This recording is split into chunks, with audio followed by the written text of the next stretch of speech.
We still have to certify whether those are human remains or not. No? Nakita yon doon sa shoreline ng Taal Lake. Wala pang opisyal na kumpirmasyon mula sa mga otoridad kung anong klaseng mga buto ang nakuha mula sa Taal Lake kahapon. About 24 to 48 hours. Oo. Para malaman natin kung buto talaga yun ng tao o hindi. Samantala kung sakali namang mapatunayang buto nga ng mga tao ang na-recover, ngunit hindi tumugma ang DNA sa kaanak ng missing Sabongeros, sinabi ng DOJ na maaaring magbukas ito ng panibagong kaso o investigasyon. Step 1, ma-certify natin na human remains siya.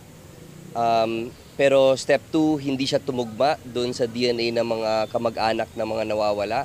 Then we have just opened a completely new case. Dahil syempre, tao pa rin yun. At kung hindi natin masasabi na kaugnay siya dito sa kasong ito, then malamang kasama siya sa ibang kaso.